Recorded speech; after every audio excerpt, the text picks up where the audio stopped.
In this online lecture, we're going to discuss the role of deuterium in HNMR, and our key points here are: number one, we're going to see deuterium signals are not observed in an HNMR spectrum. We need to know that.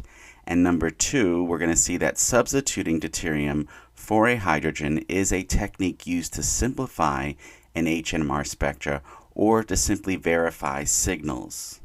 Now remember, deuterium is just heavy hydrogen is another word for it.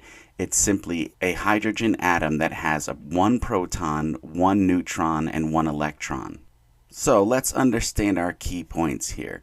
Let's look at this sample molecule right here, and let's say we put him into the NMR. And we put him into a solution that has a trace amount of acid or base.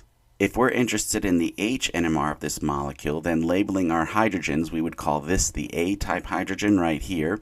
We would call this the B-type hydrogens, and these would be the C-type hydrogens. Which means a sketch of this molecule's HNMR would look something like this. We would expect to see three signals. This signal right here would be due to the A hydrogen, this signal would be to the B hydrogens, and this would be the signal for the C hydrogens. Remember, we talked before of a previous online lecture on why we're not observing splitting for that A hydrogen. And we also talked about why that happens is because, remember, it's a concept called proton exchange. Well, let's take that concept a little further here. Let's say you put your compound in a solution that also had D2O. You would also get proton exchange in this case.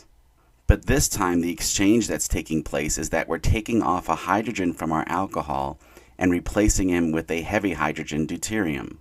Let's see how doing this affects the HNMR spectra for this molecule. Again, let's put him in the HNMR with a trace amount of acid or base and with D2O.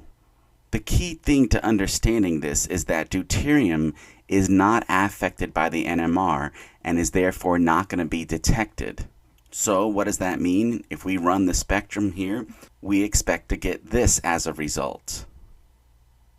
Notice we're missing the A hydrogen now, simply again because deuterium is not detected by the NMR.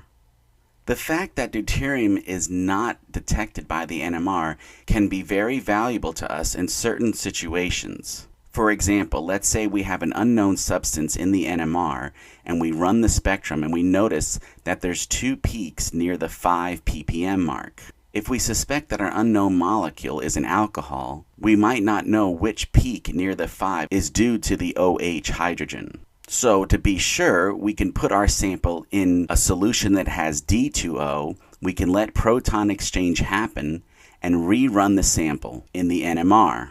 The peak that disappears, we would know at that point, must be due to the OH hydrogen. So we can use this for verification purposes. So what's it all about here then? Key points. Number one, what did we see? Deuterium signals are not observed in the HNMR spectrum. And number two, we can use that to our advantage by substituting deuterium for a hydrogen. It happens to be a technique used to simplify an HNMR spectrum or verify signals.